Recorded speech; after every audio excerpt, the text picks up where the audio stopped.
Hello students, welcome to the army YouTube channel. तो हम पारिक की रिवीजन कर रहे हैं AIPGET 2025 के पर्पस से। ठीक है।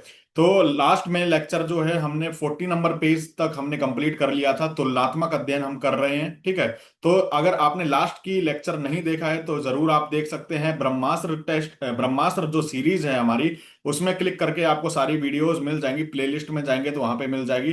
प्लस मैं आई बटन में भी उनका लिंक जो है मैं शो कर दूंगा, वहां से भी आप क्लिक करके देख सकते हैं। जिसमें मैं मोस्ट इंपोर्टेंट पॉइंट्स जो पारिक से आपको याद करने ही है, और साथ साथ पढ़ेंगे तो पूरा रिवीजन हो जाएगा। मात्र आधे घंटे का लेक्चर होता है मेरा, और उसमें जो है साथ साथ पढ़ेंगे तो भी आपका जो है पूरा आपको कवर हो जाएगा और साथ साथ याद भी हो जाएगा। ठीक है। तो आज जो है थर्ड लेक्चर हमारा है पारिक का, और इसमें जो है 41 पेज से हम शुरुआत करेंगे। वीडियो स्टार्ट करने से पहले इंपॉर्टेंट जानकारी आप सभी को दे दूं कि आयर आर्मी ऐप को गूगल प्ले स्टोर से आप डाउनलोड कर सकते हैं। ये आयर आर्मी का ऑफिशियल व्हाट्सएप नंबर है। जैसे ही आप आयर आर्मी ऐप को डाउनलोड करेंगे तो उसमें जो है आयुर्वेद चालीसा का कोर्स है AIPGT 2025 के लिए one of the most important course है, जिसमें मोस्ट इंपोर्टेंट पॉइंट्स जो इस साल AIPGT में पूछे जा सकते हैं उनको जो है अरेंज किया गया है। 200 से 250 पेज में पूरे सिलेबस को कवर किया गया है। 16 लेक्चर हैं और 17 नोट्स हैं, ई नोट्स हैं, जो आपको ऐप पे मिलेंगे। तो आप वहां से पढ़ सकते हैं, तो जरूर इसको ले सकते हैं। ठीक है। बाकी जो है एंटेट आयुष का course, Bihar NHM Ayurveda medical officer का कोर्स, और स्टेट AMO की तैयारी कर रहे हैं या AIPGT 2026 की तैयारी कर रहे हैं, UPSC GPSC गुजरात PSC या NPPSC फूड सेफ्टी ऑफिसर की तैयारी कर रहे हैं, तो उनका कोर्स जो है आप परचेज कर सकते हैं। आयर आर्मी ऐप को डाउनलोड करेंगे, उसमें डेमो क्लास भी फ्री में आप देख सकते हैं। ठीक है। तो जल्दी से आप आयर आर्मी ऐप को डाउनलोड कीजिए, और चलिए चलते हैं आज का जो हमारा रिवीजन लेक्चर है पारिक का। ठीक है। तो 41 पेज निकाल लीजिए आप, और साथ में जो मैं मार्क कराऊंगा वो मार्क करेंगे, और कुछ भी करेक्शन होगा तो वो भी साथ में बता दूंगा मैं। निरु की मात्रा अनुवासन से 4 गुना होती है मनुष्य में। ठीक है। और निरु की अनुवाद मात्रा जो है अनुवासन से 8 गुना होती है जानवरों में। तो ये एक पॉइंट आप याद रख सकते हैं। नेहरू बस्ती की संख्या देखिए, वात दोष में 1 देंगे, पित्त दोष में 2 देंगे, और कफ दोष में 3 देंगे। ऐसा क्यों? क्योंकि निरू बस्ती जो है कफ को जो ज्यादा खरोच कर जो है कफ को निकालेगी, इसलिए 3 बार उसको जो है बस्ती को देंगे। ठीक है। बाकी वात दोष में जो है 1 बस्ती से ही काम चल जाएगा। निरू बस्ती का निर्माण क्रम आपको याद होना चाहिए। माक्षिकम लवणम तैलम कलकम क्वाथम। या तो आप जो श्लोक में बोल रहा हूं वैसे याद कर लें, या फिर ये हिंदी में याद कर लें। ठीक है। माक्षिकम लवणम तैलम कलकम क्वाथम, ये सीधे यही इस क्रम रहता है। पहले पे मधु मिलाते हैं सेंधव के साथ, फिर जो है स्नेह मिलाते हैं, फिर कल्क, फिर क्वाथ। पशुओं में बस्ती का क्रम इसमें बताया गया है, तो ये आपको याद नहीं करना है, इंपॉर्टेंट नहीं है। आगे चलते हैं। अष्ट महादोषकर भाव होते हैं, ये चरक सिद्धि स्थान चैप्टर 12 में बताए गए हैं। ठीक है। तो अष्ट महादोषकर भाव होते हैं, व्यायाम नहीं करना है उस टाइम। ठीक है। धूप का सेवन नहीं करना है, ये सारे हैं। तो आप जो है देख सकते हैं। शिरोवरेचन संख्या उत्तम दोषों में 3 बार, मध्यम दोषों में 2 बार, हीन दोषों में 1 बार। तो ये ज्यादा इंपॉर्टेंट नहीं है। प्रतिमर्श नस्य की मात्रा, ये इंपॉर्टेंट है, 2-2 बूंद डालनी है। ठीक है।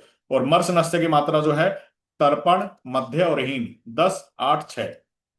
तो ये आपको याद रखना है। शस्त्रों के कर्म, तो मैंने बताया था शस्त्रों के कर्म अगर आपको श्लोक याद है तो इजीली याद हो जाएगा। मंडलाग्र करपत्र तो छेदन और लेखन होता है। वृद्धि पत्र नक्षत्र मुद्रिका पत्र का अर्धदार, ये श्लोक है पूरा। फिर उसका छेदन भेदन होता है। ठीक है। तो छेदन लेखन पहले, फिर छेदन भेदन है। फिर कुठारिका ब्रीहिमुखारा वेतस पत्र, ये वेदन के लिए होता है। बड़े दंत शंकु आहरण के लिए होता है। एषणी अनुलोमन के लिए होता है। और शेष शस्त्र जितने भी बच गए वो विश्रावण क्रम के लिए होता है। तो मोस्ट इंपोर्टेंट है, आपको याद रखना है। ठीक है। इसको स्किप करके नहीं जाना, क्वेश्चन यहां से आ सकता है। बाकी ये भी बहुत इंपॉर्टेंट कंसेप्ट है। छेदन के लिए अगर कोई शस्त्र बनाना है तो उसको अर्ध केशकी की धार होनी चाहिए, यानी केश, यानी कि आपके बाल को जो है आधे भाग में काट दे। ठीक है। इतना पैना होना चाहिए, शार्प होना चाहिए। वेदन और विश्रावण के लिए केशकी, केश को काट दे। ठीक है। लेखन के लिए अर्ध मासूरी और भेदन के लिए मासूरी होना चाहिए। ये तो इंपॉर्टेंट कंसेप्ट है। तो तत्र धारा भेदना नाम मासूरी, लेखना नाम अर्ध मासूरी, विश्रावनाम वेदनाम केश की, छेदना नाम अर्ध केश की, ऐसे करके श्लोक आया हुआ है। शस्त्रों की लंबाई मुद्रिका शस्त्र तर्जनी के बराबर होती है।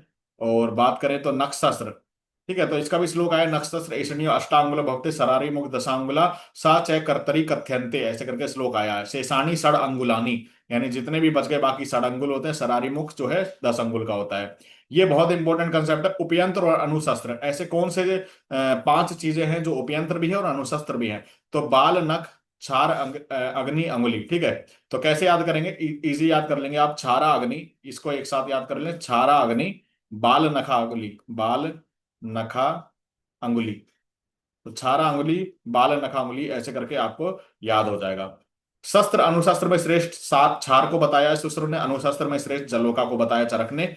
जब सरंग जो होता है वातज दृष्टि में प्रयोग करते हैं, 10 अंगुल तक रक्त मोक्षण कर देता है, ठीक है, तो इतना याद करना है। अलाबू के लिए याद रखना है, कफज में करते हैं, तो ये आपको याद रखना है, दोष किस दोष में कौन सा कर, और 12 अंगुल तक रक्त मोक्षण संभव है, बस इतना याद रखना है। जलोका जो है पित्तज विकारों में करते हैं, और एक हस्त प्रमाण तक रक्त मोक्षण कर देता है, तो ये याद रखना है। अंगोत्पत्ति मोस्ट इंपोर्टेंट क्वेश्चन बनता है, यकृत प्लीहा रक्त से उत्पत्ति हुई है, फिफ्फिस की रक्त फेन से हुई है, प्लस उंडुक की रक्त के किट्ट से हुई है, प्रषण बास मेद कफ रक्त सारा नाम, वृक मेद मेद रक्त सारा नाम, ठीक है, अपरा आर्तव से, जीवा कफ शोणित प्रसाद से, ठीक है, कफ शोणित मांस शोणित कफ प्रसाद जैसे करके श्लोक आया हुआ है।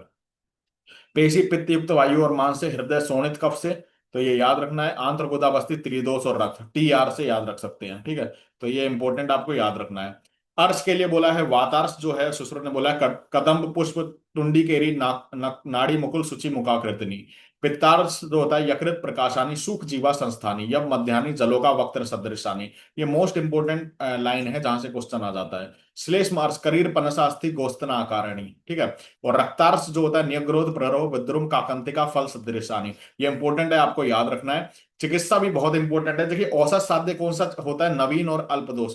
नॉर्मल सी बात है, जो बिल्कुल नया नया जो अर्स है, ठीक है, 1 महीने का अर्स है मान लो, तो वो औसत साध्य हो जाएगा, ठीक है, अगर जल्दी से डॉक्टर के पास चला गया तो जल्दी हो जाएगा। क्षार साध्य कौन सा है, मृदु और प्रसरित, तो कैसे याद करेंगे, मृदु क्षार, मृदु क्षार आप लिख लेंगे तो याद रहेगा आपको, मृदु क्षार। अग्नि साध्य कैसे होगा, कर्कश, तो कर्कश अग्नि, कैसे याद करेंगे, कर्कश अग्नि, आप लिख लेंगे एक साथ तो आपको याद हो जाएगा, कर्कश अग्नि। शस्त्र साध्य कौन सा होगा, तनु मूल उत्सृतानी क्लेद युक्त अर्स होगा, ठीक है, तो वो शस्त्र साध्य होगा। सलाका यंत्र और उनके कार्य याद रखना है, ये श्लोक में बताया गया है। गंडुपद सर्प पर्ण सर्पुंग प्रदेश द्वे द्वे ऐसन आहरण चालन ऐसन व्यूहन आहरण चालनार्थम उपदिश्यते, षट कार्पास कृतोसी नाशनी व्रण परमार्जन क्रियासु, ऐसे करके श्लोक आया हुआ है, ठीक है। वो मसूर दल मात्र जो होता है, स्रोतोगत स्थल्य को निकालने के लिए द्रव्य आकृति 3 होती हैं, क्षार गर्म और औसत के लिए, तो क्षार गर्म वाला ये याद रखना, ये इंपॉर्टेंट है, क्वेश्चन आने के चांसेस हैं, आप याद रखना, ठीक है, अगर आएगा तो यहां से आएगा। जाम्बोष्ट और अंकुश लोह 3 3 अग्निकर्म हेतु, और कोलास्ती दल नासा अर्बुद हर कलाय परिमंडल अंजन वाला होता है, मालती पुष्प वृंदाग मूत्र, तो मुंह से मैं से मूत्र और मैं से मालती पुष्प, ऐसे करके आप याद रख सकते हैं। शस्त्र को पकड़ने का स्थान बताया गया तो इंपॉर्टेंट नहीं है, याद नहीं रखना है। सविस और नरमिस निर्विस जलोका नाम याद होने चाहिए। जलोका कितनी प्रकार की है, 12 प्रकार की बताई गई है, टोटल 6 + 6 = 12। और कृष्णा कर्बूरा अलगर्दा इंद्रायुधा गोचंद्रा सामुद्रिका, ये सविस है, तो कैसे याद रखेंगे, KKAISG, कृष्णा कर्बूरा अलगर्दा इंद्रायुधा सामुद्रिका गोचंदना, ठीक है, KKAISG, ये तो सर्विस वाली हो गई। और निर्विस वाली क्या होगी, कपिला पिंगला, तो कैसे याद रखेंगे, KPSMPS, कपिला पिंगला शंकुमुखी मूषिका पुंडरिक, ठीक है, और सावरिका। तो सावरिका में याद रखना 18 अंगुल प्रमाण की होती है, अगेला इसमें एक लक्षण है, और पशुओं का रक्त निकालने के लिए उपयोग होती है, तो ये क्वेश्चन आ जाता है, आपको याद रखना है, ठीक है। और जो शंकुमुखी होता है, यकृत वर्ण शीघ्र पायनी होता है, ठीक है, जल्दी जल्दी रक्त को पीती है, और यकृत वर्ण की होती है। और मूसिका वाली जो है जिसमें अनिष्ट गंध आती है, याद रख सकते हैं आप। और कपिला वाली मनहशिला वाली होती है। बाकी जो है इसमें सर्विस वाले में याद रखना है कि अलगर्दा जो होती है रोम युक्त होती है, तो ये इतना याद रखेंगे। दोषा अनुसार रक्त का लक्षण आप देख सकते हैं, तो वातज जो होता है नहीं जमने वाला, ठीक है, अस्कंदी श्लोक में आया है, अस्कंदी, ठीक है, इसमें बताया विसर्गंधी पित्तज और कफज गैरिकोद संकाशम मांसपेशी सदृशम सन्निपात कांजी सदृश और रक्तज पित्तज लेकिन अधिक काला, ठीक है, तो ये याद रख सकते हैं आप। असम्यक कर्ण वेदन पर विभिन्न सिराओं पर आघात के लक्षण, ठीक है, तो कर्ण वेदन में कलिका मर्मरिका लोहितिका, इन 3 सिराओं पे जो है आपको बचाना चाहिए, आघात ना हो। लेकिन अगर हो भी जाता है तो क्या हो जाता है, ज्वर दाह स्वथु वेदना, या ज्वर वेदना ग्रंथि, या मन्यस्तम अपतानक सिरोग्रह कर्णशूल, आपको याद रखना है। कर्ण वेदन से पूर्व दोषानुसार सिंचन बताया गया है, तो ये इंपॉर्टेंट नहीं है। विभिन्न बंद और उनके प्रयोग, ये इंपॉर्टेंट है, आपको याद रखना है। कोषबंद जो है अंगुली और अंगुली के पर्व पर याद रखें, और दामवद संवाद अंग पे। स्वस्तिक संधि कूर्चक भ्रूस्तन अंतर कर्ण, ठीक है, अनुवेलित हस्तपाद में करना है, तो हस्तपाद वाला अनुवेलित याद रखना है आपको। आगे देख सकते हैं, मुतोली ग्रीवा लिंग पर, मंडल उदर पर, स्थगिका अंगुष्ठ अंगुली शिश्नाग्र पर, यमक संयुक्त वर्णों पर, खटवा हनुभंग, ठीक है, तो हनु में खटवा है, हनु में खटवा बंद बताया गया है, जबकि हनु संधि में, अनुसंधि में पंचांगी बंध। तो ये याद रखना है, पंचांगी बंध। ठीक है। तो हनुसंधि ई की ध्वनि आ रही है और पंचांगी ई की ध्वनि आ रही है, तो इससे करेक्ट याद कर सकते हैं। और हनुस खटवा बंध है। चीन नेत्रपांग पे करते हैं, विबंध पीठ उदर पे, वितान सिर पर, गोफणा जो है नासा ओष्ठ पे, और पंचांगी जत्रुर्ध, जत्रुर्ध में आपका हनुसंधि आ जाता है। ठीक है। उत्संग भग्न बाहु, ये भागवत ने बताया एक्स्ट्रा, उत्संग भग्न। ठीक है। टोटल 14 होते हैं लेकिन भागवत का 15 बताते हैं। और ये वाला एक्स्ट्रा है उत्संग, वो भी भग्न बाहु में। ठीक है। यानी कि बाहु का फ्रैक्चर हो जाए। अहोरात्र काल को आप कोरिलेट कर सकते हैं सदृश्य ऋतु के लक्षण से। तो कैसे याद रखेंगे? पूर्वान, मध्याह्न, अपराह्न। ठीक है। प्रदोष, अर्धरात्रि, प्रत्यूष, ऐसे करके याद रखें। यहां से याद रखें, पूर्वान, मध्याह्न, अपराह्न, प्रदोष, अर्धरात्रि और प्रत्यूष। ठीक है। तो यहां से याद करेंगे वर्षा, ग्रीष्म, प्रावृट। ठीक है। तो शिशिरो, शिशिर से स्टार्ट होती है ना ऋतु, शिशिर छोड़ दीजिए। शिशिर के अगला वसंत, ग्रीष्म, प्रावृट, वर्षा, शरद, हेमंत, ऐसे करके सीधे याद हो जाएगा। ठीक है। मतलब 1, 2, 3, 4, 5 और 6, यही हमारा सेक्वेंस रहता है ना। शिशिर अगर हम हटा दें तो वही सेक्वेंस रहेगा। और यहां से आप याद रखें, पूर्वान, मध्याह्न, अपराह्न, प्रदोष, इसको प्रदोष भी कहते हैं। ठीक है। संध्या को प्रदोष भी कहते हैं, प्रदोष, अर्धरात्रि, प्रत्यूष। तो ये इंपॉर्टेंट है, याद रख सकते हैं। विभिन्न ऋतुओं में प्रवाहित वायु की दिशा। तो हेमंत में उत्तरी वायु है, इतना याद रखना। बसंत में दक्षिणी होती है, तो वध से याद रखेंगे। ठीक है, वध। ग्रीष्म में नैऋत्य होती है और प्रावृट में पश्चिम, पैसे प्रावृट, पैसे पश्चिम। तो याद रख सकते हैं। बाकी दोष प्रकोप काल भी आप देख सकते हैं। ठीक है। बात प्रकोप कब होता है? प्रत्यूष काल में, प्रत्य मध्याह्न में, दोपहर में, कफ जो होता है प्रदोष में। ठीक है।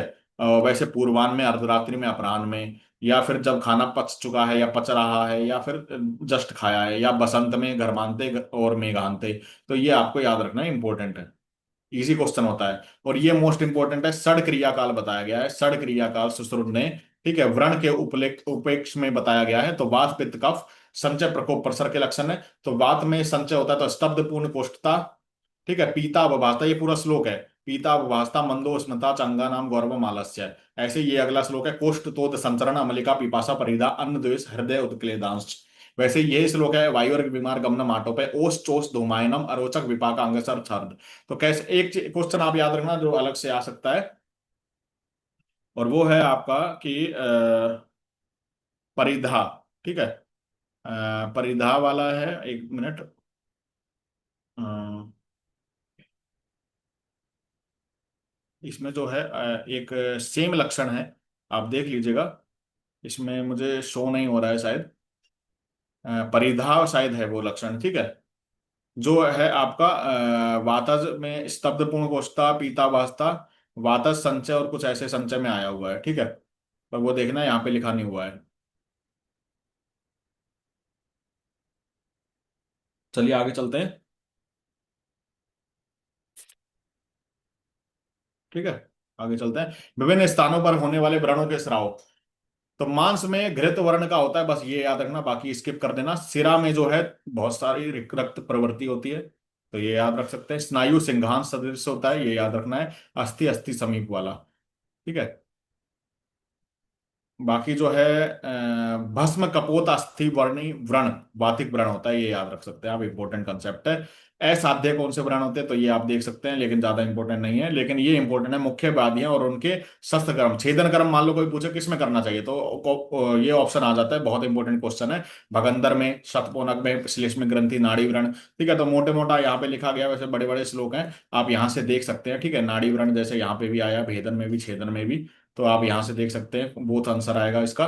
लेखन क्रम में जैसे रोहिणी, उपजीविका, अधेजीविका। ईषण क्रम नाड़ी और उन्मार्गी व्रणों में करते हैं, वेदन, मूत्र वृद्धि, जलोदर, विश्रावण किस में करेंगे, तो वो आप देख सकते हैं। मर्माघात के लक्षण देख सकते हैं। तो इसमें सिरा पर आघात होता है, सो सुरेंद्र गोप प्रतिमम, रक्त भी निकलता है। स्नायु पे अगर आघात होता है तो कुब्ज, कुबड़ापन हो जाता है। ठीक है। और संधि पर तीव्र रुजा होती है, संधि पर होगा तो तीव्र, जॉइंट्स में कभी आप चोट मारो अपने आप पता चल जाएगा, बहुत ज्यादा पेन होगा। अस्थि पर आघात होगा तो घोर रुजा। ठीक है। मतलब सर्व स्व अवस्थासु ना शांति, किसी भी अवस्था में शांति नहीं मिलती है, अस्थि वाला याद रखना है आपको। ठीक है। फिर औपसर्गिक रोग बताए प्राक केवल, और ये एक बार देख लेना, ज्यादा इंपॉर्टेंट नहीं है। सुश्रुत अनुसार कुछ प्रमुख गण हैं, तो इसमें आपको याद रखना है, वरुण आदि, वीर तरवादी। ठीक है। ये याद रखना। अभ्यंतर वितरती कौन सा होता है, व्रण शोधक कौन सा होता है, आरक बदादी। ठीक है। तो ये याद रखना है आपको। बाकी जो है आप स्किप कर सकते हैं। इसमें तरपु आदि, और आपको जो है एलादी विषनाशक होता है, तो ये याद रखना है आपको। कुछ विशिष्ट मात्राएं, क्वात एक अंजलि बताया है सुश्रुत ने, जिसको चार पल कहते हैं। चूर्ण एक विडाला पदक एक कर्ष बोलते हैं। कल्क एक अक्ष एक कर्ष, इंपॉर्टेंट है, याद रखना है आपको। कर्म अनुसार महाभूत का प्राधान्य है, तो विरेचन जो द्रव्य होता है उसमें पृथ्वी जल की महाभूत अधिकता होती है, वमन द्रव्य में वायु अग्नि की। संसमन आकाश, ये संसमन आकाश बहुत इंपॉर्टेंट है, कई बार क्वेश्चन आता है। सांग्राही वायु, दीपन अग्नि महाभूत, और लेखन वायु अग्नि। कुछ विरेचनार्थ श्रेष्ठ बताया गया है। मूल अगर बोले तो त्रिवृत की मूल सबसे श्रेष्ठ है विरेचन के लिए। फल में बोले तो हरितकी का फल। दूध में बोले तो स्नोही का क्षीर। त्वचा में बोले तो तिलवक। तेल में बोले तो एरंड का तेल। ठीक है, विरेचन के लिए सर्वश्रेष्ठ है। बाकी विभिन्न ऋतुओं में ग्राह्य जल है, तो ये नहीं रखना है आपको। और ये भी इंपॉर्टेंट नहीं है। मांस वर्ग भी इंपॉर्टेंट नहीं है, आपको याद करने की जरूरत नहीं है। ऋतु के अनुसार भोजन ग्रहण काल। ठीक है, तो इसमें जो बताया है आप स्किप कर सकते हैं। और ये अहंकार भेद याद रखना है। वैकारिक तामसिक भूतादि। 11 इंद्रियों की उत्पत्ति किससे होती है? सात्विक राजस मिलके और तामस राजस मिलके पंच तन्मात्रा और पंच महाभूत की उत्पत्ति होती है। तो ये मोस्ट इंपोर्टेंट क्वेश्चन है जो इस साल भी आ सकता है। आकाश सत्व बलु है, तो पहले तो आप सीक्वेंस याद कर लें। आकाश वायु अग्नि जल पृथ्वी, ठीक है। फिर सत्व रज सत्व रज सत्व तम तम, ठीक है। यानी सत्व रज, फिर सत्व रज एक साथ, फिर सत्व तम, और फिर तम। याद रखें पृथ्वी तामसिक होती है, ठीक है। पृथ्वी जो है तामसिक होती है, एक चीज याद रखें, बाकी अपने आप याद हो जाएगा। सर्वचेष्टा समूह कर वायु को बोला है। सर्वद्रव समूह जल को बोला है। सर्वमूर्त समूह पृथ्वी को बोला है। सर्वछिद्र समूह आकाश को बोला है। इंपॉर्टेंट है, याद रखना है आपको। गर्भ का पोषण याद रखना है। असंजात सार अवस्था में त्रिअंगावी धमनियों के उपस्नेह से होता है। उपस्नेह याद रखें, उपस्वेद आए तो उपस्वेद नहीं, उपस्नेह से होता है। संजात सार अवस्था में गर्भ नाड़ी और रसवाह के उपस्नेह से होता है, ठीक है। चरक उपस्नेह उपस्वेद दोनों से मानते हैं, तो ये याद रखना इंपॉर्टेंट है। द्वादश 12 प्रमाण देखिए। चरक सूत्र स्थान, चरक नहीं सॉरी, सुश्रुत शारीर स्थान फर्स्ट चैप्टर में बताया गया है। फर्स्ट नहीं, 5 चैप्टर में बताया गया है। अग्नि सोमो सत्व रजस्तम पंचेंद्रियाणि भूतात्मिति प्राणा, ठीक है। तो ये श्लोक आया, इंपॉर्टेंट है, आपको याद रखना है। मेद के मृदु पाक से निर्माण होता है सिरा का, ठीक है। और मेद के खर पाक से निर्माण होता है स्नायु का, ठीक है। तो ये इंपॉर्टेंट है। दिवा स्वप्न सर्वदोष प्रकोपक बताया है। रात्रि जागरण वात पित्त प्रकोपक बताया हुआ है, ठीक है। और आपको याद रखना, ये इंपॉर्टेंट नहीं है। और औसत मात्रा क्षीरप के लिए, जो दूध पीता है उसको अंगुली पर्व पर आ सकने वाला प्रमाण में। क्षीरन्नाद के लिए कोलस्ती प्रमाण, अन्नाद के लिए कोल प्रमाण में। और 35 वर्ण किंसों को आभम उष्ण श्रावी, ठीक है। किंसुक दख आभम उष्ण श्रावी, इंपॉर्टेंट है। पलाश का जैसे सदृश श्राव होता है, इंपॉर्टेंट है, याद रखना है आपको। और प्रवाल दल निचय प्रकाश है, ये रक्तज वर्ण के लिए बोला है, तो ये भी याद रखना है आपको। सुश्रुतमक श्वास में केवल प्रथमक का समावेश करते हैं, जबकि चरक संतमक और प्रथमक दोनों मानते हैं, तो इंपॉर्टेंट है। समवायी शब्द द्रव्य की परिभाषा में आया। द्रव्य की परिभाषा है यत्रा स्थिरता कर्म गुणा कारणम समवायी तद द्रव्यम। और समवायी शब्द जो है गुण की परिभाषा में आया। समवायी तो निश्चेष्ट कारणम गुणे, ऐसे करके श्लोक आया, ठीक है। तो बड़ी की मात्रा गुण में आया, छोटी की मात्रा द्रव्य में आया, याद रखना। प्रक्रिया लता करंज को कहते हैं। उदक क्रिया डिठौरी, ज्यादा इंपॉर्टेंट नहीं है। ग्राही द्रव्य में याद रखें उष्ण वीर्य होते हैं ग्राही द्रव्य, कटुरस प्रधान होते हैं, ठीक है। अग्नि महाभूत प्रधान होते हैं, शुंठी जीरक को कहते हैं। स्तंभन द्रव्य शीत द्रव्य प्रधान होते हैं, कसाय रस वातवर्धक होते हैं। सुख विरेचक अपक्व मल की प्रवृत्ति निग्रह हरित की और त्रिवृत को सुख विरेचक बोला गया है। मृदु विरेचक कोई पूछे तो अपक्व मल की प्रवृत्ति कराते हैं, आरगवत को बोला गया। तीक्ष्ण विरेचक कोई भेदन पूछे तो कुटकी को बोला गया। पिक्रो राइजा करुआ, जयपाल क्रोटन टिगलियम, आरगवत कैसिया फिस्टुला, हरित की टर्मिनेलिया चेबुला, त्रिवृत ओपरक्यूलेना टर्पेंथम। तो ये बोटेनिकल नेम भी इनके याद होने चाहिए जो मैंने बताए। अरिष्ट रूप में प्रवृत्त निद्रा आगुंतकी है। तमय रूप में प्रवृत्त निद्रा तमोभवा। मूत्रकृच आरोचक को संतर्पण और अपतर्पण दोनों व्याधि में, तो याद रखना मूत्रकृच और आरोचक इकलौते दो रोग ऐसे हैं जो संतर्पण और अपतर्पण दोनों व्याधि में कहा गया है।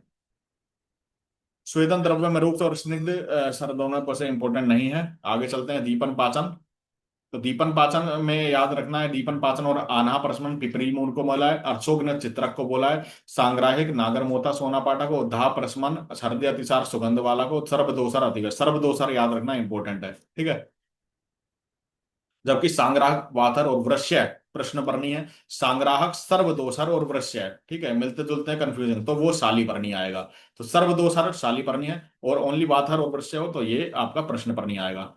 और आम दोष वर्धक अतिमात्रा सन अजीर्ण उत्पादक गुरु भोजन से होता है। आयु ह्रांस अनशन आयु नाशन परदार अभिगमन। ब्रोहण मांस को कहते हैं, तर्पण मांस रस को कहते हैं, तृप्तिकर हर्ष को कहते हैं, पुष्टिकर निवृत्ति को कहते हैं। ये अग्र द्रव्य से लिया गया है कोटेशन।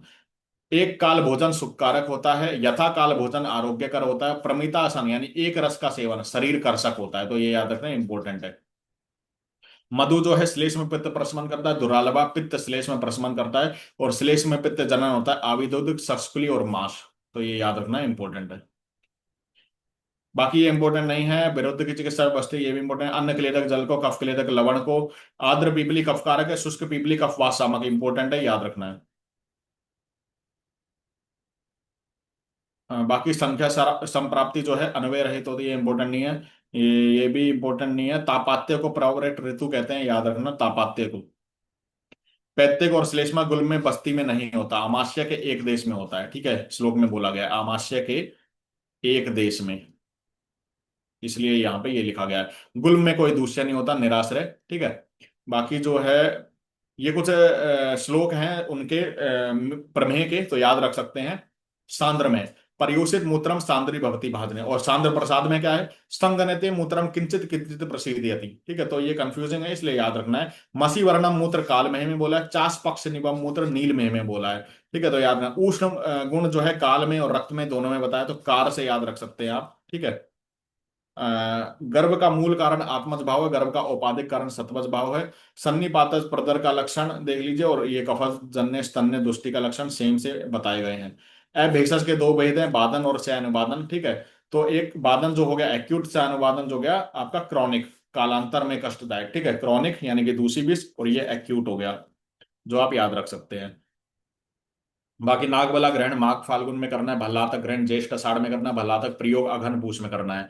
अगला लास्ट देख लेते हैं, 50वां पेज जो है 50 नंबर। भल्लातक कल्प प्रयोग चरक रसायन ने 10 भल्लातक से शुरू, सुसुर अर्श रोगाधिकार में बांधते हैं, बागभट आठ भल्लातक से शुरू। शिलाजीत की मात्रा मोस्ट इंपोर्टेंट है, प्रवर मध्य अवर करके बताई गई है, पलम अर्ध बलम कर्ष। ठीक है, पलम अर्ध पल और कर्ष ऐसे करके श्लोक में आया। 7 सप्ताह, 3 सप्ताह और 1 सप्ताह तक।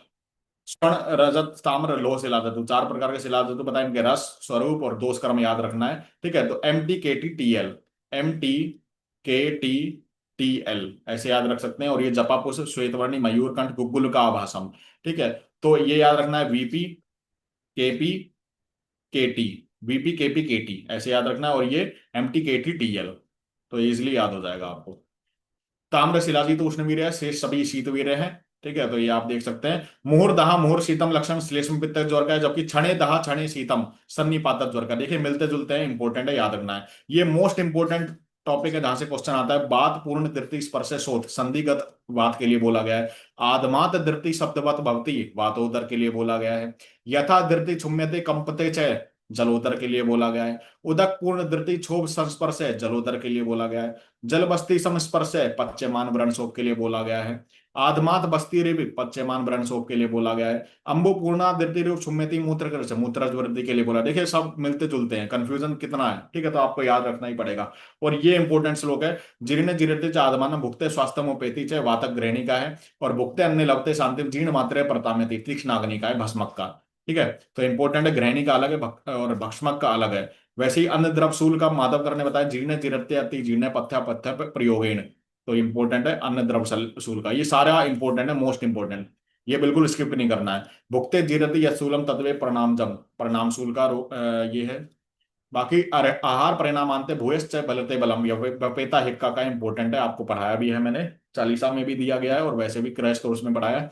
हरित शीर्ण लोमा लक्षण पांडु का है, और हरित अर्जुन लोम्बा सिर के बाल होना तुष्ट प्रतिशाय का। तो इंपॉर्टेंट है, ये याद रखना है आपको। नावेती गंध रसास एपीनस का है, जबकि नावेती गंधम ओनली गंध हो तो दुष्ट प्रतिशाय का है। बाकी खालित्य में वात पित्त दोष होता है, पालित्य में वात पित्त होता है, अति अल्प मात्रा में हरिकेशता में वात पित्त होता है। ठीक है, तो आज जो है पारिक का हम 50 नंबर पेज तक ही रखते हैं। आप ये 10 पेज रिवाइज कीजिए अच्छी तरह, आप रट्टा मार लीजिए, पढ़ लीजिए। ठीक है, और रिवाइज कर लेंगे तो आपको इजिली, ये वीडियो देख लेंगे तो आपको इजिली याद हो जाएगा साथ के साथ, और आपको अलग से पढ़ने की जरूरत भी नहीं पड़ेगी। ठीक है, और जल्दी से आयर आर्मी ऐप को डाउनलोड कर सकते हैं, और जितने भी मैंने कोर्स बताए हैं उसको आप डेमो क्लास देख के अगर आपको सही लग रहा है तो आप ले सकते हैं। ठीक है, पूरे भारत में देखिए कोर्स लेना आपका काम है, पढ़ाना मेरा काम है, और सिलेक्शन दिलवाना भी मेरा काम है, ठीक है। एक बार अगर जो मैंने बताया वो पढ़ लिया तो सिलेक्शन कोई नहीं रोक सकता, इस बात की गारंटी मैं लेता हूँ। चाहे आप इंटरव्यू बैच ज्वाइन करें, चाहे आप हमारा कोर्स ज्वाइन करें, उसकी मैं गारंटी लेता हूँ, क्योंकि ये वर्षों की तपस्या, वर्षों का एक्सपीरियंस है, उसी के आधार पर मैं कह पा रहा हूँ, ठीक है। और बहुत सारे स्टूडेंट भी सिलेक्ट हुए हैं और जो अपने अच्छे अच्छे पद पर जो हैं अभी हैं, और अपनी जिंदगी भी बनाई है उन्होंने आयुर्वेदा फील्ड में। तो अगर मेहनत करते हैं, ईमानदारी है, शिद्दत है और जज्बा है, तो आप जो है सिलेक्ट हो सकते हैं। हमारे आयुर आर्मी के साथ जुड़िए, क्योंकि आयुर्वेद की आर्मी हम खड़े कर रहे हैं धीरे धीरे। हमारा मकसद है कि आयुर्वेद की आर्मी खड़ी हो आयुर आर्मी के माध्यम से, और हर जगह जो है ऑथेंटिक आयुर्वेद जो है घर घर तक जो है आयुर्वेद पहुंचे, ठीक है। और आप अच्छी पोस्ट पे जाएं और अपना करियर भी सुदृढ़ बनाएं, और साथ में जो अपनी फैमिली का और प्लस जो है आप अपने देश का भी जो है मान सम्मान बढ़ाएं, ठीक है। तो चलिए, वीडियो कैसी लगी हो लाइक और शेयर करना ना भूलिए। कोई भी क्वेश्चन कमेंट करके हमसे पूछ सकते हैं। मिलते हैं अगली वीडियो में, तब तक के लिए जय हिंद, जय आयुर्वेद।